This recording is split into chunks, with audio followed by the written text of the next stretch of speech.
Hello, എല്ലാ കൂട്ടുകാർക്കും നമസ്കാരം. സീരിയൽ മാനിയ വെറൈറ്റി സ്റ്റോറീസിന്റെ ഏറ്റവും പുതിയൊരു വീഡിയോയിലേക്ക് എല്ലാവർക്കും സ്വാഗതം. ഞാൻ എത്തിയിരിക്കുന്നത് നമ്മുടെ ഏഷ്യാനെറ്റിൽ നാളെ മുതൽ സംപ്രേഷണം ചെയ്യുന്ന അഭിയുടെയും ജാനിയുടെയും വീട് എന്നുള്ള ആ ഒരു പരമ്പരയുടെ വിശേഷമൊക്കെ ആയിട്ടാണ്. അപ്പം എന്താ അളകാപുരി എന്ന് പേരുള്ള ഒരു തറവാട്, ആ തറവാട്ടിലെ ഗ്രഹനാഥനായിട്ടുള്ള സൂര്യനാരായണനും അദ്ദേഹത്തിന്റെ ഭാര്യയായിട്ടുള്ള പ്രഭാവതിയെയും കാണിക്കുകയാണ്. അവർക്ക് 4 മക്കളാണ് ഉള്ളത്. മൂത്ത മകനായിട്ടുള്ള അഭിരാമാണ് നമ്മുടെ കഥയിലെ നായകൻ. അഭിരാമിന്റെ ഭാര്യയായിട്ട് ജാനകിയാണ് വരുന്നത്. ജാനകിയും അവർക്കൊരു പൊന്നു എന്ന പേരുള്ള ഒരു കുഞ്ഞുമുണ്ട്. അവരെ കൂടാതെ സൂര്യനാരായണനുള്ളത് മറ്റു 3 മക്കളാണ്. ഒന്ന് അജയ്, പിന്നീട് അമല്, ഏറ്റവും ഇളയ പുത്രിയാണ് അമൃത. അവരെ കൂടാതെ ഒരു അച്ഛമ്മയും കൂടി, അതായത് സൂര്യനാരായണന്റെ അമ്മയും കൂടി ആ വീട്ടിൽ താമസിക്കുന്നുണ്ട്. അപ്പം ഇവരൊക്കെയാണ് നമ്മുടെ ഇനി വരുന്ന ഈ ഒരു കഥയിലെ കഥാപാത്രങ്ങളൊക്കെ ആയിട്ട് വരുന്നത്. അപ്പം നമുക്ക് നേരെ നാളത്തെ നമ്മുടെ ആ ഒരു കഥയിലേക്ക് പോയാലോ. അങ്ങനെതാ നമ്മുടെ സൂര്യനാരായണനും അദ്ദേഹത്തിന്റെ ഭാര്യയും കൂടി സംസാരിക്കുക. അപ്പം ഭാര്യയാണെങ്കിൽ സൂര്യനാരായണന് കുടിക്കാൻ ഒരു ചായയൊക്കെ ഇട്ടുകൊണ്ട് വരുമ്പം പുള്ളിക്കാരൻ തിരക്കുകയാണ്. അല്ല, എൻ്റെ മോളെവിടെ, ജാനകി എവിടെ? സാധാരണ ജാനകി ആണല്ലോ എനിക്ക് ചായയൊക്കെ ആയിട്ട് വരുന്നത്, അവൾ എവിടെ പോയെന്ന് തിരക്കുമ്പം അതെ, ഇന്ന് നമുക്ക് സ്പെഷ്യൽ ഗസ്റ്റുകളൊക്കെ ഉണ്ടല്ലോ, അതുകൊണ്ട് അവൾ അമൃതയും കൂട്ടിയിട്ട് മാർക്കറ്റിൽ പോയിരിക്കുകയാണ്. മാർക്കറ്റിൽ നിന്ന് അവൾ തന്നെ സാധനങ്ങളൊക്കെ വാങ്ങിച്ച് അത് അവൾ തന്നെ പാചകം ചെയ്ത് തന്നെങ്കിൽ മാത്രമല്ലേ പുള്ളിക്കാരിക്ക് സമാധാനം ആവുകയുള്ളൂ. അതുകൊണ്ട് നിങ്ങളിതേ ഇപ്പോൾ ഈ ചായ കുടിക്ക്, മരുമോള് വരുമ്പോൾ സ്പെഷ്യൽ ടീ ഇട്ട് തരുമെന്നൊക്കെ പറഞ്ഞ് പുള്ളിക്കാരൻ്റെ വൈഫ് ഇങ്ങനെ സംസാരിക്കുകയാണ്. അപ്പം അമ്മയും അച്ഛനും കൂടി ഇങ്ങനെ സംസാരിച്ചുകൊണ്ടിരിക്കുമ്പോഴത്തേക്കിനും അമ്മ വീണ്ടും ചോദിക്കുന്നുണ്ട്, അല്ല നമ്മുടെ മൂത്ത പുത്രൻ എന്തേ, അഭിയെ കണ്ടില്ലല്ലോ? സാധാരണ അവൻ ഈ സമയത്ത് ഇവിടെ ഉണ്ടാവേണ്ടതാണല്ലോ, അവൻ എവിടെ പോയെന്ന് ഭർത്താവിനോട് ചോദിക്കുമ്പം അതെ, അവൻ ഇന്ന് ഓഫീസിൽ നേരത്തെ പോയി, നീ ഇതൊന്നും അറിഞ്ഞില്ലല്ലേ? ഇല്ല, സാധാരണ എൻ്റെ അടുത്തൊരു കോഫിയൊക്കെ ചോദിച്ച് വരുന്നതല്ലേ, അവൻ ഇന്ന് അതിനും വന്നില്ല. അല്ല, അത്ര നേരത്തെ എന്തിനാ അവൻ ഓഫീസിലേക്ക് പോയത് എന്നുള്ള കാര്യം പ്രഭാവതി ചോദിച്ചതും നമ്മുടെ സൂര്യനാരായണൻ പറയുകയാണ്, എനിക്കറിയില്ല എന്താണ് സംഭവം എന്നുള്ളത്, എന്തായാലും അവൻ പോയിട്ട് വരട്ടെ. ജാനകി മോള് വരാതെ നമ്മുടെ ഫയലുകളൊന്നും പൂജിക്കാതെ ഞാൻ എന്തായാലും ഓഫീസിലേക്ക് പോകുന്ന കാര്യമേ ഇല്ല. അപ്പം അതുവരെ മോള് വരുന്നത് വരെ ഞാൻ വെയിറ്റ് ചെയ്തോളാന്നും പറഞ്ഞ് പുള്ളിക്കാരൻ ആ ഒരു കോഫിയൊക്കെ കുടിച്ച് അവിടെ അങ്ങനെ ഇരിക്കുകയാണ്. ഈ സമയത്താണെങ്കിൽ നമ്മളെ കാണിക്കുന്നത് അഭിരാമിനെയാണ്. അഭിത തൻ്റെ ഓഫീസിലെത്തി. അവിടെ ആണെങ്കിൽ എല്ലാവരും അഭിസാറ് വന്നിട്ടുണ്ട്. അഭിസാറ് ആരോ എന്തോ ഒരു പ്രശ്നം ഉണ്ടാക്കിയിട്ട് അത് കണ്ടുപിടിച്ചിട്ടാണ് വന്നിരിക്കുന്നത് എന്നൊക്കെ പറഞ്ഞ് ഇങ്ങനെ അങ്ങോട്ടും ഇങ്ങോട്ടും ഒക്കെ സ്റ്റാഫുകൾ തമ്മിൽ സംസാരിക്കുമ്പോഴത്തേക്കിനും അവിടെ കളവ് നടത്തിയ ഒരുത്തനെ പിടിച്ചുകൊണ്ട് വരികയാണ് അഭിയുടെ ആൾക്കാർ.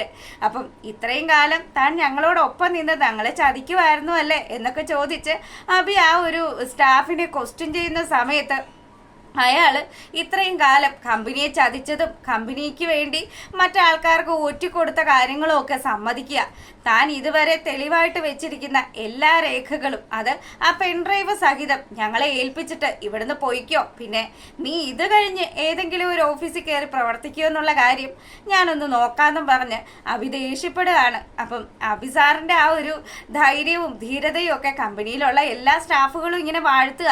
തെറ്റ് ചെയ്ത ഒരുത്തനെ പോലും ഇവിടെ വെച്ച് ഉറപ്പിക്കില്ല എന്നുള്ള കാര്യം അഭി പറഞ്ഞു. അങ്ങനെ ആ ഒരു സീനൊക്കെ കഴിയുമ്പോൾ നമ്മളെ കാണിക്കുന്നത് നമ്മുടെ കഥാനായികയാണ് ദാ ജാനകിയും ജാനകിയുടെ നാത്തൂനായിട്ടുള്ള അമൃതയും കൂടി മാർക്കറ്റിൽ നിന്നും പച്ചക്കറികൾക്കും പലചരക്ക് സാധനങ്ങൾക്കും ഒക്കെ വില പേശിക്കൊണ്ടിരിക്കുകയാണ്.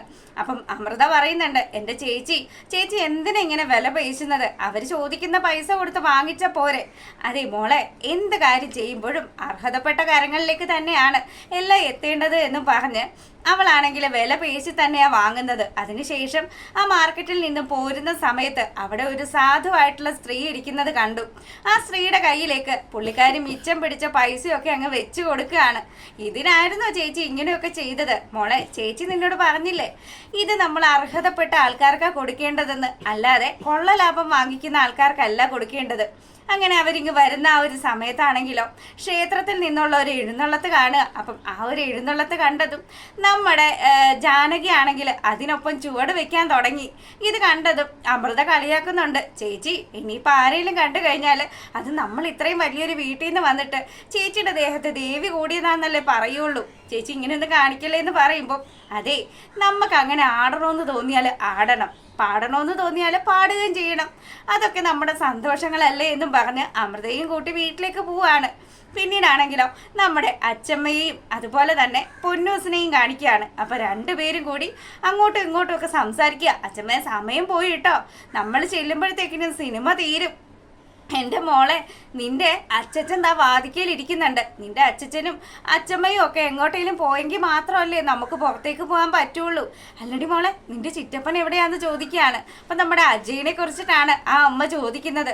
എൻ്റെ അച്ചമ്മേ, അജയ് ചിറ്റപ്പൻ എവിടെയാണെന്നൊന്നും എനിക്കറിയത്തില്ല, ഞാൻ നോക്കിയിട്ട് പറയാമെന്നും പറഞ്ഞ് കൊച്ചാണെങ്കിൽ അങ്ങോട്ട് പോകാൻ തുടങ്ങുമ്പം മോളെ നമുക്കൊരു റീൽ എടുത്താലോ എന്ന് ചോദിക്കുകയാണ്. അങ്ങനെ അച്ചമ്മയും കൊച്ചുമോളും കൂടി ഒരു റീലൊക്കെ എടുത്തു.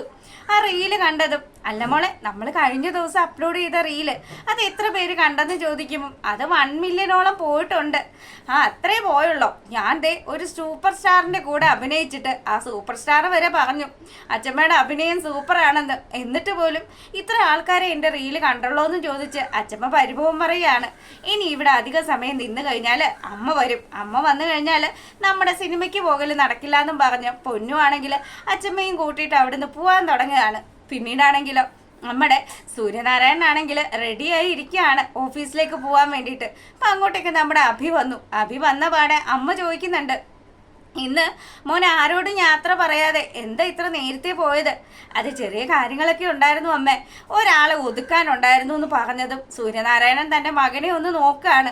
അപ്പോൾ അഭി ചെറിയ രീതിയിൽ തൻ്റെ അച്ഛനെ നോക്കി ഒന്ന് ചിരിക്കുകയാണ്. ഇനിയിപ്പോൾ അധികം സമയമില്ല, നിന്റെ മരുമോൾ ഇപ്പോഴെങ്ങാനും വരുമോ എന്നും ചോദിച്ച് പ്രഭയോട് ഓരോ കാര്യങ്ങൾ ഇങ്ങനെ അന്വേഷിക്കുമ്പോഴത്തേക്കിനും നമ്മുടെ ജാനകിയും അതുപോലെ തന്നെ അവളുടെ നാത്തൂനായിട്ടുള്ള അമൃതയും കൂടി അങ്ങ് വരികയാണ്.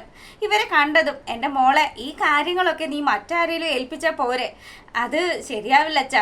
എല്ലാ കാര്യങ്ങളിലും എൻ്റെ ശ്രദ്ധ തന്നെ വേണം.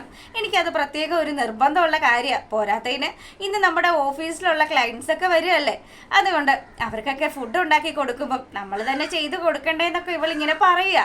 അപ്പം പെട്ടെന്ന് തന്നെ ഇനിയിപ്പോൾ അതെ സമയം കളയണ്ട, മോൾ എളുപ്പം പോയി പൂജാമുറിയിൽ പോയി വിളക്ക് വയ്ക്കുക, അവിടെ ഫയൽ ഇരിക്കുന്നുണ്ട്.